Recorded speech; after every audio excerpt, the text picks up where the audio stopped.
निक वुजिसिस, जो कि उनके इंस्पिरेशनल स्पीचेस के लिए दुनिया भर में आज फेमस है, उनका जन्म बिना किसी हाथ पैर के हुआ था। काश मैं दिखने में थोड़ा खूबसूरत होती, काश मैं सबके साथ स्मार्टली बात कर पाता, काश मेरे अंदर भी एटलीस्ट कोई एक स्पेशल टैलेंट होता, तो मैं भी लाइफ में बड़ा कुछ कर पाता।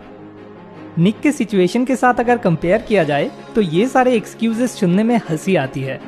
पैदाइशी जिस इंसान के पास एक भी हाथ पैर नहीं है, वही इंसान आज लाइफ विदाउट लिम्स और एटीट्यूड इज एल्टीट्यूड नाम से दो कंपनीज के फाउंडर है, और अभी उनका नेट वर्थ बन चुका है $500,000। हमारे पास हाथ पैर रहते हुए भी ताकि तकलीफ ना करना पड़े इसलिए हम बहाने बनाते हैं।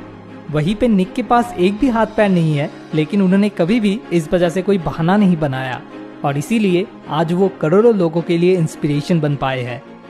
4 दिसंबर 1982 ऑस्ट्रेलिया के मेलबोर्न शहर में जन्म हुआ था निक वुजिसिस का। टेट्रा एमिलिया सिंड्रोम के शिकार होने के कारण बिना किसी हाथ पैर के उनका जन्म हुआ था। उनका अपना लिखा हुआ ऑटोबायोग्राफी के मुताबिक उनके पैदा होने के बाद जब नर्स पहली बार उनकी मम्मी के गोद पे उन्हें देने के लिए गई थी, तो उनकी अपनी मम्मी भी उनको देख के चौंक उठी थी, और कुछ देर तक उन्होंने निक को अपने गोद में लेने की साहस नहीं जुटा पाई थी।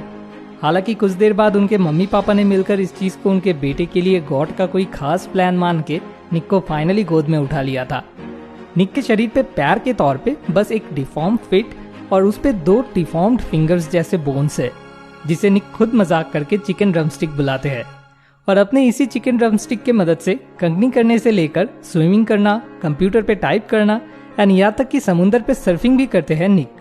हालांकि आज निक इस मुकाम तक पहुंच पाए हैं, लेकिन निक का बचपन एक नाइटमेयर के जैसा था। आईक्यू को लेके निक का कोई प्रॉब्लम नहीं था और बाकी हर तरफ से भी वो बिल्कुल ही हेल्दी थे, लेकिन फिर भी उन्हें किसी भी नॉर्मल स्कूल में पढ़ने का मौका नहीं मिला। स्कूल में दूसरे बच्चे निक का मजाक उड़ाते थे, कई तरह से टॉर्चर करते थे, और हर कोई निक को पहली बार देख के चौंक उठता था। एक बच्चे के मन में इन सब चीजों से कितना बुरा असर पड़ सकता है, ये तो आप समझ ही रहे होंगे। छोटा निक अपने मम्मी पापा, डॉक्टर, गॉड, हर किसी से एक ही सवाल पूछता था, उनका जन्म ऐसे क्यों हुआ, वो दूसरों के जैसा नॉर्मल क्यों नहीं है। लेकिन किसी के पास निक के इस सवाल का कोई जवाब नहीं था।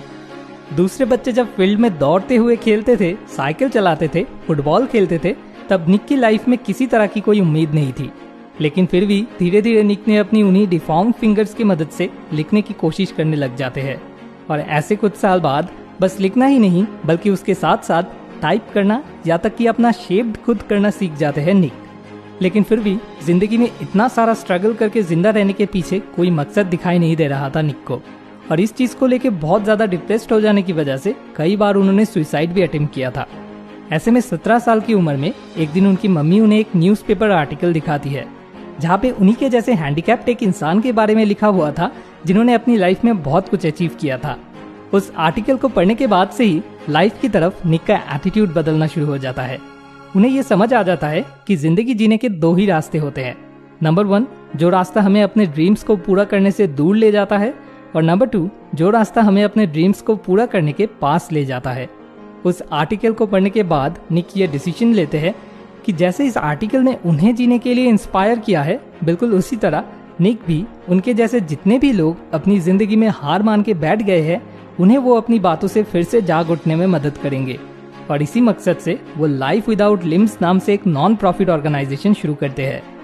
निक का सपना था एक नॉर्मल इंसान अपनी लाइफ में जो जो चीज कर पाता है वो सब कुछ करना, एक लाइफ पार्टनर ढूंढ निकालना, अपने छोटे छोटे बच्चे और एक हैप्पी फैमिली बिल्ड करना, और आज निक अपने उन सारे सपनों को पूरा करने में कामयाब भी बन चुके हैं।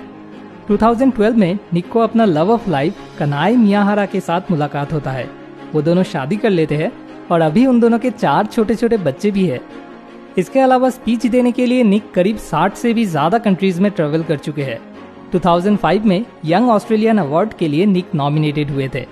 2009 में द बटरफ्लाई सर्कस टाइटल की एक शॉर्ट फिल्म में निक एक्टिंग किए थे, और उस मूवी को उस साल बेस्ट शॉर्ट फिल्म का अवार्ड भी मिला था, और निक को best actor in A short film का अवार्ड मिला था।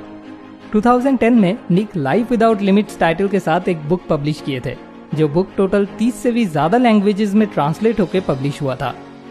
ये सब कुछ पॉसिबल हो पाया है लाइफ की तरफ निक का अनबिलीवेबल पॉजिटिव एटीट्यूड की वजह से।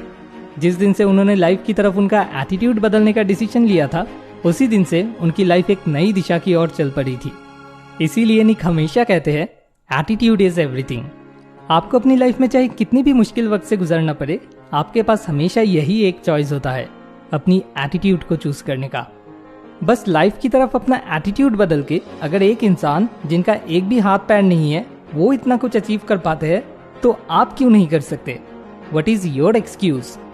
जैसे कि निक हमेशा कहते हैं, if God can use a man without arms and legs to be his hands and feet, then he will certainly use any willing heart.